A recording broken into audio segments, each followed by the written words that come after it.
Welcome to the Real Estate Pros Show, where we interview real estate investing professionals from coast to coast, as well as the service providers that serve the real estate investing industry. Our goal is simple: share what's working now to help you improve and scale your business to the next level and meet the pros that can help you get there. Real Estate Pros is powered by Investor Fuel, America's leader in helping real estate investors and professionals build the business you need to live the life you've always dreamed of. Let's start today's show.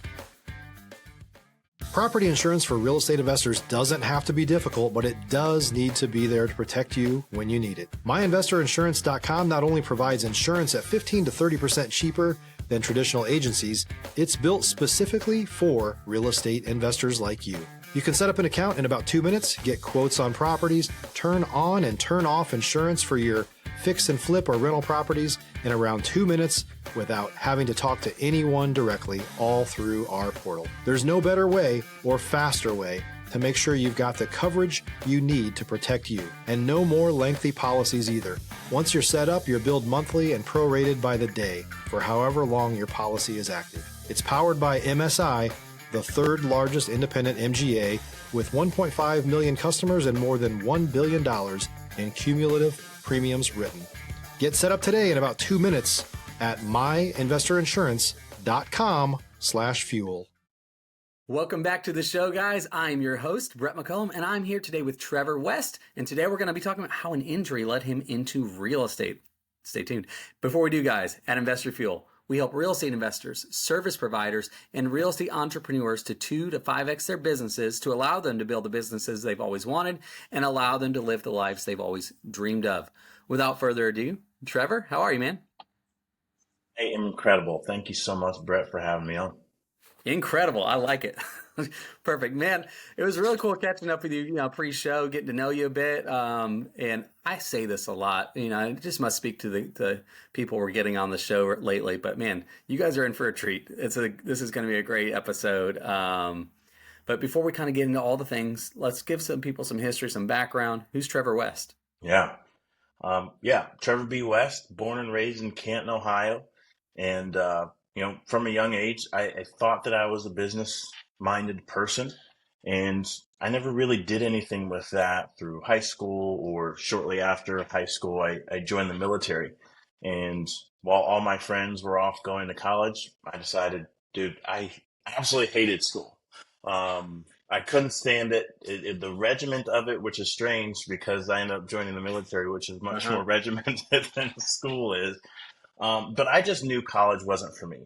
I wasn't the book smart type of person, and the idea of using my time to learn things that I may or may not use in the future was not very appealing to me. But before I joined the service, I was really into the special forces. I wanted to go and either do SEAL Team 6 or Army Rangers or Air Force Pararescue.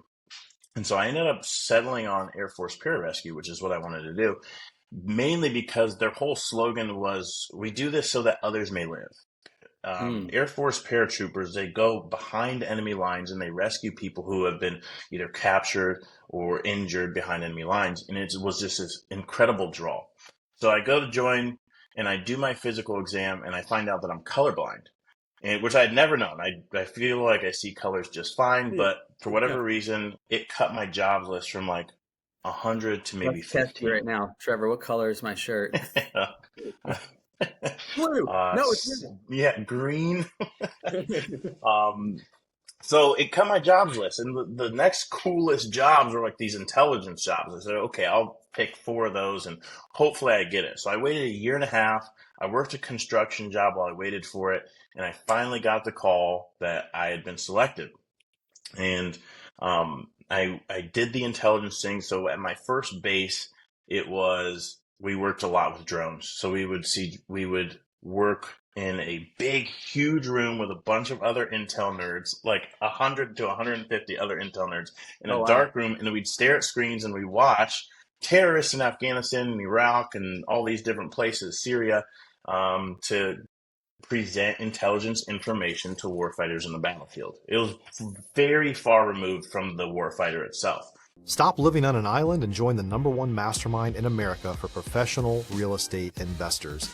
Investor Fuel is a community of hundreds of the nation's top investors working together to build stronger businesses and better lives.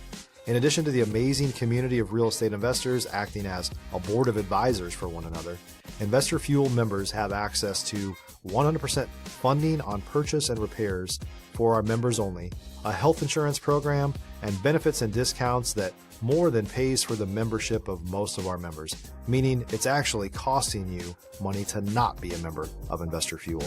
If you're looking to scale your business and build a business that allows you to live the life of your dreams, please visit investorfuel.com today and book a call with our team.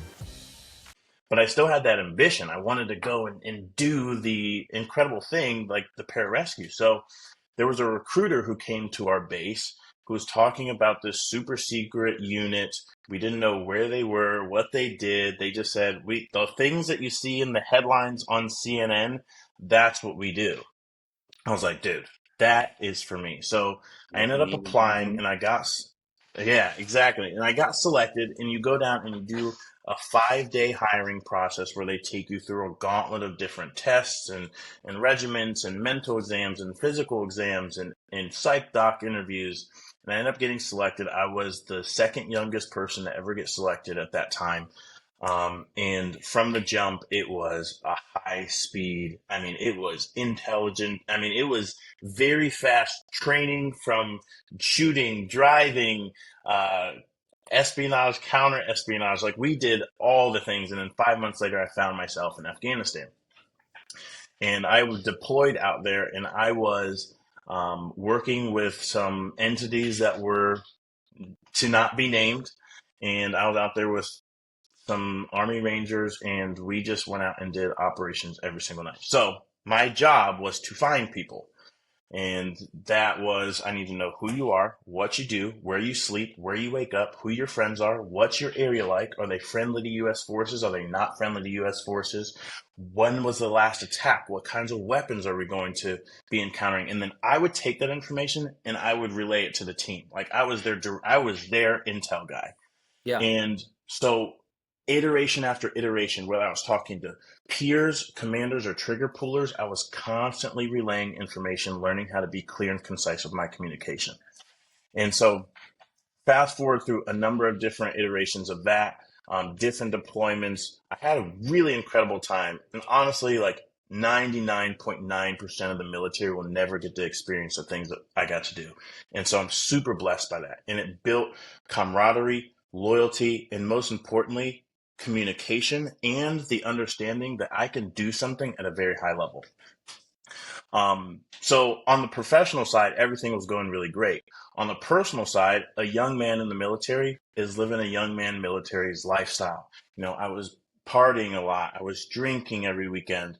I was living paycheck to paycheck. I was, I had gotten my first credit card at 19 years old. With zero financial literacy, you can imagine how quickly I racked up $20,000 in credit card debt, driving a brand new car. And I was living with 3 of my best friends. So I was in this world. I was immersed in this lifestyle. So this is what we did. It's how we lived. And so we all joined the rugby team. And once we joined the rugby team, we had a blast. Rugby is an incredible sport. If you haven't played, I definitely recommend it. But it's definitely not for the faint of heart. But on one fateful Saturday on the pitch, this ginormous human being, he came and he tackled me, and I was already being tackled from behind, and he just snapped my leg. And it was brutal. So it put me on the couch for a while. And a blessing in disguise, all my roommates deployed at that time. So it was just me, my wheelchair, my Netflix account, and my thoughts. And after you burn through about 100 hours of Netflix, you start to ask yourself some different questions like, what am I doing with my life? Because I'm a very extroverted person. I love being around people. But for the first time in my life, I was confronted with just me. And I realized I had no vision for the future. The Bible says, without a vision, the people perish. And I realized that was the path that I was on. And I was like, do I want to stay in the military? Do I want to get out and work a job? Do I want to start a business? I had no idea. And I got fearful, but that fear caused me to take action because I was like, If you're looking for consistent, high-quality leads, look no further than Investor Machine. Investor Machine isn't just another agency. It's the most sophisticated, data-driven lead generation company on the planet for real estate investors, and serves the role of being not just a lead generator for your business, but a marketing partner that is helping you achieve your goals along the way. Go to investormachine.com to learn more and schedule a call with our team today.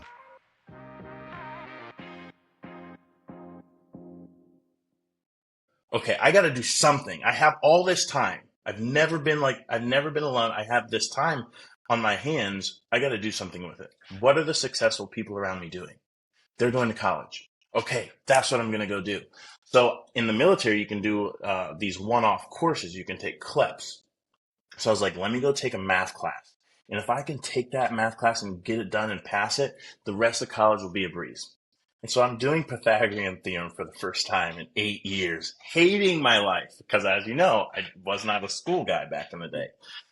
And I get to the final exam. I'm really dedicating myself to this. Get to the final exam, and they want to proctor it. So they're going to see my screen. They're going to, want to look around the room. I had been cheating the entire time, so I quit. And I am a quitter. I quit that class so fast because I thought if college is going to be like this, I have to do these things, my original thought, then I don't want anything to do with it.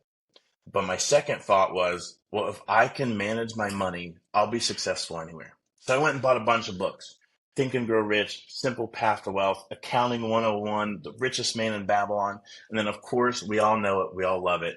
Rich Dad, Poor Dad. The Purple Bible. The Purple Bible. I truly believe it's changed almost as many lives, not almost as many. It's probably second to the Bible and the Purpose-Driven Life and how many lives this book has truly changed. Right. But absolutely incredible. So I devoured those books. Never read a book cover to cover in my entire life. But I realized that one, I needed to make a change because the pain of change was less than the pain of staying the same. And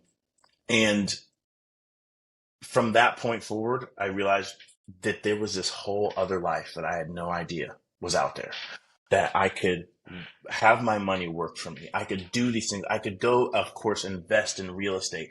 And I had already read The Richest Man in Babylon, so I built out the principles. So from that point forward, I devoted every penny I had coming in to paying off my debt, to I went completely extreme. I sold my car. I stopped drinking. I stopped going out. I knew that I could live off of $1,236.32 every single month. I could go to the grocery store and buy $20 worth of food, lentils and white rice, and I could eat for 2 weeks.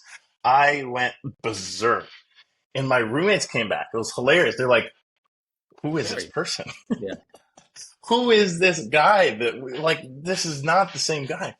But it was whatever was necessary to get to the vision that I had. So, of course, Robert Kiyosaki is a real estate guy. So I said, that's it. That's what I'm going to do. I'm going to devote all my time. So I went and got all the books on real estate, watched all the YouTube videos, took a community college course on real estate investing. So I learned about foreclosures and bank-owned real estate and wholesaling and flipping and multifamily. And I thought, okay, most bang for my buck. I have access to the VA loan. Let's go buy a multifamily property with the VA loan. But probably one of the most important things that I did after I made this change was I found other people who were like-minded. I found an environment of people who were young, who were motivated, and who were taking action. And I immersed myself with them. And that was the biggest catalyst. So I went and used my VA loan to buy a 3-unit building. And then at that time, I had saved up enough cash to put down just enough money to buy a duplex. It took every penny out of my bank account. I think I had less than $50 left. I was like, if this doesn't work, I'm screwed. But man, I had the favor of the Lord. So it all worked out. And fast forward. So after that, I ran out of money. And a friend of mine who I was in the Air Force with, he was deployed in Africa, and he calls me at work. He calls me on a top secret phone. And he's like, hey, dude, are you getting into real estate? I was Yeah. like, yeah. I was like, yes, I am. Because I was telling everybody, I'm a real estate investor. Before I ever bought my first deal, I'm an investor. I'm an investor. This is who I am. It's my identity now. If you're a new or newer real estate investor looking to launch or grow your real estate investing business, please check out Investor Fuel Club. It's a coaching community, but unlike anything you've ever seen before. And you can actually partner with members of our mastermind from coast to coast on deals right in your market. There's no better opportunity to build a consistent business than to literally partner with pros to help you avoid costly mistakes, avoid the need for capital to do deals, and help you eliminate your fears as you're starting your business. Learn more about Investor Fuel Club at investorfuel.com/club. And I said, yes, but I have no money. So we ended up partnering up. He had money. I had access to deals. So him and I went and bought 8 units together. And then fast forward to where we are now. And I mean, it's been an incredible journey. But I only bought 8 units with him, and then I went solo. And right now I'm sitting at 72 units. In September and October, we picked up 45 apartment units. And then of 2023, at the end of the year, I bought 2 6-unit buildings, which is the big catalyst to the change of like, I can do this on my own. I bought a 6-unit that was stabilized, and I bought a 6-unit that needed complete renovation, every unit top to bottom. And that was just me. I was project manager, property manager, all wearing all the hats. And once I finished that, I realized I can go bigger. So a 28-unit portfolio came across my desk, a very similar style, similar game plan, and I said, let's go for it. And then 2 weeks later, a realtor brought me another 17-unit portfolio. Again, same style, same everything. And I said, and the only way to get this done is to take massive risk, calculated risk. I had built the muscle of understanding how to do this up until this point, from my military career, being excellent in that craft, to transforming my life and my finances, to stepping out and taking some risks in real estate, to doing projects on my own. And now I have the capacity to 10x what I'm doing now, and who knows what the 10x will be in the future. So that's a little bit about me. Let's do this first. Let's take a deep breath, everybody. And exhale. Wow, dude, there's a lot to unpack on that, man. That's incredible, right? Like, that's incredible. So I want to back up a little bit. Yeah. Okay. That whole entire thing, because like it's when you say it and in a few minutes versus what's happening in real life, it must have felt like, I have to imagine that time you're sitting on the couch or you're sitting in your wheelchair, whatever it is, that must have felt like an eternity of uncertainty, of things like that. And you made a couple comments. So, and I'm going somewhere with this. You made a couple comments of like, I wasn't book smart. I wasn't like this, but like to be able to have, and I'm not trying to like blow smoke up your skirt or anything, Trevor. Okay. But listen, like to get to the level of intelligence, things like that, you're not dumb, right? Like you have to have some intelligence to be in intelligence, right? That's what they say. Some people say military intelligence is an oxymoron, but I'll run with you. I'm with you. My point is, sometimes it's emotional intelligence, sometimes it's book smart intelligence, sometimes there's different types, right? Yeah. And it's clear from me on the outside looking in that something's going on in here at a high level. Something's going off. And so when you're sitting there and you're not able to, the extroverted side of your personality, you might have just chalked up, I'm just an extrovert. But I think it's really a lot more than that, right? So you're sitting in this wheelchair, you're sitting on your couch, whatever it is, and you realize like, I am capable of what 99.9% of the military can't do, I am capable of. Right. And I'm left here. And then it sounds like what you're saying is you were confronted with that capability, and then now something physically literally just put you on the sidelines. Yeah. In that time, here's my question. In that time, it must have felt like an eternity, but where did the fear, because I know it does when you're sitting there like that and you're not able to do the thing that you thought you were going to keep doing. Where did the fear set in? And then how do you really kind of walk through that to kind of go, okay, I can now take action, because there's always a process on it. It always starts Yeah. from here, and then you get to this point, and then you confront that thing, and then you go on the other side and have action. But like, walk me through that time of Yeah. what it was like, and then what was the mentality shift that goes action. Yeah. Dude, honestly, the fear was it illuminated a void in my life that I had no idea was there. It was there the whole time, but now in the quietness of just me being there, without the busyness, the distraction of life, constant, hey, look over here, hey, look over here. No, hey, look inward. Like, Mm, oh wow, there's actually a huge gaping hole that I yeah. had no idea was there. So that was where the fear was, oh my gosh, there's this emptiness inside me. In terms of I don't have a plan. I don't have a vision. I don't understand. Like, am I literally just coasting through life? Am I just going to go and get my 20-year pension from the Air Force and then start my life? And these thought patterns started to become obviously once you realize this, there's really no going back. But I remember waking up in the middle of the night, and there was two different instances. I saw this video, Ty Lopez. I'm not sure if I you've know. seen anything from Ty Lopez. Mhm. Think what you want about Ty Lopez. Comes off a little interesting, but regardless, he had like this 2 hour YouTube um, ad where he was talking about how you could go in and build websites for business owners, how you could make five, ten, $20,000 a month. I'm like, whoa, what are you talking about? You can just go in there. I'm like, dude, I talk to people all day. I could probably do something like that. So it was like this. Oh, there's an abundance of different ideas. And then the Right. second video was Will Smith talking about life starts on the other side of your fear. So I was like, Mm, okay, well, if I have this fear in me, I'm already an action prone type of person. I got to do something. I just can't waste away. I've developed all these skills. I've built all these relationships. I got to put this to use. And so that's where the action came from. So I just started turning over stones. Even if I think a lot of people feel like the first stone that they turn over should be the one. I turned over college and I was like, dude, nope, that ain't it. I turned over finances. Okay, this is building block for me to have a number of different choices, and real estate just happened to be the thing. That was what God put in front of me. It could have been anything, but I'm glad it was real estate because I've just learned how powerful it truly is. and it gets us to where we are. I mean, so I think that here's the cool thing. That's just what,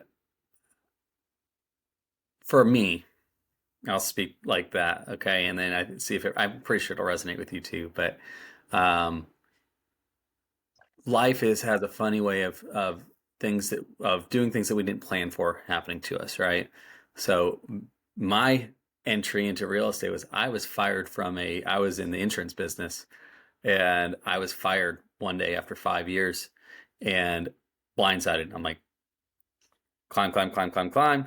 All Yeah. the, you get all the perfect scores and everything's going, and then one day you're fired. It's like, wait, what? And I was married at this time. I still am, but like I was married. I had at the time 2 kids. But my second was 3 months old, and I was fired. The must have been it mentally was like, this is it. So I grew up super super poor. I have a good job. I made it at this point in my head. I made it. This is it. And now I'm confronted with, oh God, what now? In Mm, looking back, I believe that again, yours was it was an injury, and your path was, probably military to a degree and I think that sometimes we look at it and like, we're praying like, God, what, like, why? What happened? Like, and you're like, God, do you even see me? Like, because this is not mm, what's supposed to happen. And I think God does think it's a path that He pushes us on. It isn't even for. It didn't happen to you. It happens. It's cheesy, but it didn't happen to you. It happens for you. But we can't see that in the moment of I'm in a wheelchair in my living room watching 100 hours of Netflix, right? Like we don't see yeah. that until fast forward to 2025. In March of 2025, and we can look back and go, that happened for me. I can look back into 2015 and go, that happened for me. Because the pain of going through that experience mentally, I'm sure physically for you, but like the pain of going through that experience was mounting, of like, I don't know what to do. Yeah. Yeah. But now here you are, And man. Like, and here I like, and it's like, wow. Like, I think that helps me for like when, because you're going to get more, by the way, Trevor, like, don't know if you know this, and I'm sure you do. It's not always going to be easy, even now. But yeah. that helps us to build that resilient mind to say, hey, I've been through this before and I can do it again. So yeah, what are your thoughts on that? Yeah. I think that we'll all be confronted with the ability to make a decision too. I could have decided, you know what? I'm just going to stick it out. I'm just going to stick it out. I'm going to do my 20 years. And for some people, that's a good life. And that's perfectly fine. That is perfectly True. fine. But I wanted more. When I got into this journey, I started learning, or I started really diving into personal development, really starting to understand, wow, there is greatness in every single one of us. And this phrase from Rich Dad Poor Dad will never leave my mind.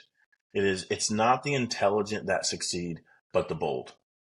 Mm. There is not that we are all intelligent in different ways. Just like you said, emotional intelligence, book intelligence, relationship intelligence. There's so many different types of intelligence. And our lives are simply a culmination of our decisions. The best thing that ever happened to me was me breaking my leg and slowing down and realizing there's space in here for me to think about, hey, what is going on? What are the things that I'm good at? What are the things that I'd like? What is the type of life that I would like to live? And for me, doing 20 years in the military was not the life for me. Mm-hmm. Um, and realizing that if I tap into the God given gifts, talents, and abilities that He's instilled in me and the path that He's guiding me down, if I just give my unadulterated, unfiltered yes to life, then dude, you unlock this whole side of life of expanding yourself and creating a life that's worth living and creating a life worth telling about. Um, I find that, and I wouldn't have known, well, I don't know if I would have known this. I think that God gives us different God winks. Sometimes it comes in a feather, sometimes it comes in a hammer, and sometimes it comes in a train. I feel like me breaking my leg was the train of God saying, hey, let's take you over this way. If you're not going to listen to me, then I'm I just had going to to, take you out of it so that I could, yeah, like, because that was the only way I was going to get out of it too, by the way. There was no way I was leaving that situation.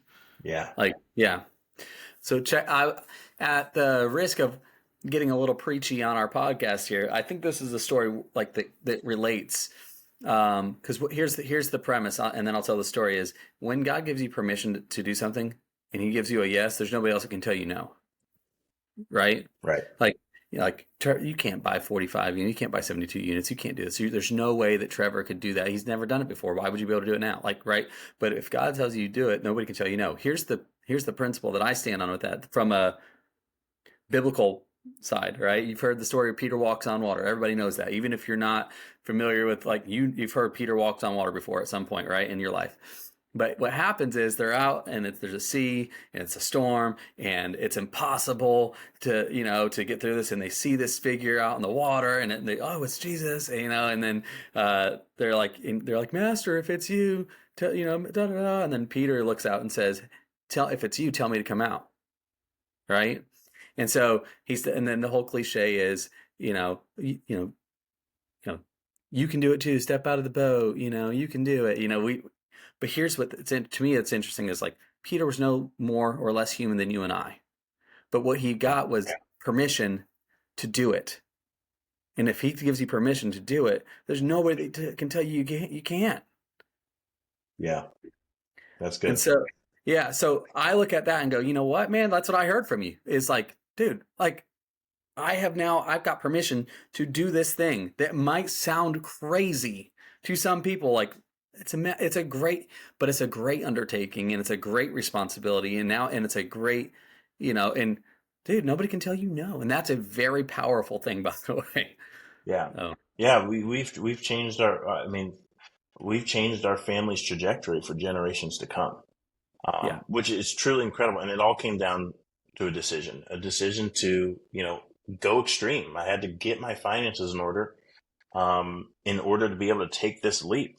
And for a lot of the people around me, they're not going to understand, and they don't need to understand. But it's that vision in making the decision to move forward. And the And man, discipline to do it. and the discipline to stay with it, even when it's hard. I mean, with 72 units now, the amount of responsibility is incredible. Yeah. But it's a beautiful opportunity.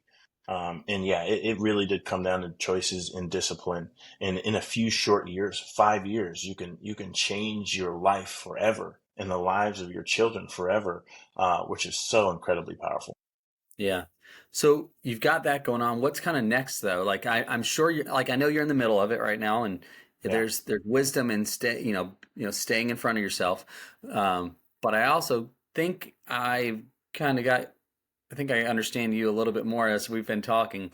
I'm sure you're still thinking future, like like dreaming even. Like what does the future look like? Yeah. Ideally. So the future looks like, it's I would say the future looks like right now we are trying to streamline operations big time. How smooth can we really get things? Because right now it's crazy chaos. We are just like, let's, Yep. we're shooting from the hip, baby. Like it's the wild, wild west. We're just going for it. And now I hired a property manager, W-2'd, property manager. She only manages our properties. So looking towards the future, now that I've offloaded my 80%, I can focus on my 20% and look at the growth side of things. First of all, going back to like my origin story, is I need to look internally. Am I being an effective and efficient leader? That is huge. If I don't get that right, not only does my family suffer, the business will suffer, my employees will suffer. So how can I continue to dial in and lead my team effectively so Yeah. that we'll be ready for the next 10x jump? And what that 10x jump looks like is, so in September and October, I bought a 28 unit portfolio in September, a 17 unit portfolio in October. And it's like, wow, I'm freaking pouring all of my effort into these units. And it's the same as when I bought a 3 unit and I wanted to buy a 6 unit. Let's just go, let's 10x this now. What would it look like to buy a 50 unit building? What would it look like to buy a 70 or 100 unit building? And then with systems and process, being able to implement that and go in smoother. And so the next iteration of this is even better. And I can move my property manager to COO, have her replace herself, and then continue to grow this thing. I always say 500 units is a comfortable place to be. So 500 units that cash flows $200 per door. That's net straight to me is $1.2 million a year. And then from there, I pay my COO, pay my property manager, pay the team. However, I don't want to put limits on God. I'm just saying, if you don't want me to be in real estate forever, if this isn't the flag that you want me to put in the ground, then hey, I'll go anywhere. But that's kind of the goal. If I can get there, that is a platform to which I can jump in any direction. But for right now, it's real estate. If it ends up being 750 units, 1,000 units, but it's not really about the door count. It's really about, am I being an effective steward of the properties that we have? And are we leading the people that are living in those buildings effectively? Not doing the standard property manager thing where they're just another number, but we get opportunities to minister to them. We get opportunities to make their lives better because they're our customers. We want them to come back every single year, happy to, with a rent increase if that's what's necessary, or just happy to stay with us because the experience has been like none other that they've had. Yeah. Hey, have you read you may have or not. Have you read a book, 10X is easier than 2X? I thought that it might be, it's sitting on my ottoman in the living room. I'm currently rereading it actually right now. Yeah. Yeah. Because as you're talking, that's what like a lot of, due to branding, people think of Grant Cardone with 10X, right? But I found by the way, it's by Dr. Benjamin Hardy. For those of you listening, look it up. Yeah. It is a game changing book. And And it's when you're talking, that's what I'm hearing is the framework inside of there. But man, Trevor, I know you and I could talk for hours on end. It's just kind of personalities, colliding with each other there. But dude, this has been really great. We unpacked so much value out of that. And I know that the audience listening this is going to take, a lot from it. Before we do go, is there a way that if people want to get a hold of you, follow along the journey with you, that sort of thing, what's the best way for that to happen? Yeah. On social media, you can find me at Better Trevor on Instagram. That's my main platform. I do post on the other platforms, but at Better Trevor on Instagram is the best way, and then we can spread out from there. But I'd love for people to follow along, and I love chatting with people. And honestly, any way that I can add value to folks, I just know how powerful real estate has been and how it changed my life forever, and I would do anything to help other people experience the same. Yeah, and guys, seriously, when you do that, go there, like and follow Trevor on the gram. That'd be great for him, but also for you guys too, because I have zero doubts in my mind whatsoever that you committed to something and you're going to see it through, lest God changes the direction and course for you. Right. But I know you're going to see that through. And guys, when he does that, like, follow along, because not only is it an inspiration, but Trevor's a leader worth following. So, man, Trevor, appreciate you being on the show with us today, man. And guys, really appreciate you guys listening. You know what to do, like, subscribe, all the things on that. But we will see you guys on the next episode. Take care, everybody. Thanks for joining us for today's Real Estate Pros Show. You can learn more about the amazing benefits of the Investor Fuel Mastermind community, including surrounding yourself with hundreds of other rock stars, 100% financing for your deals, and members-only discounts from vendors you're likely already using that, as a member of Investor Fuel, will save you more than the cost of your membership. Visit investorfuel.com to learn more. If you're interested in joining us as a guest of this show, please visit investorfuel.com/pros to apply. You can also check the show notes for access to free resources, how to get access to world-class lead generation, and much more. Don't forget to subscribe so you never miss another episode. Have a great day. We'll see you on the next show.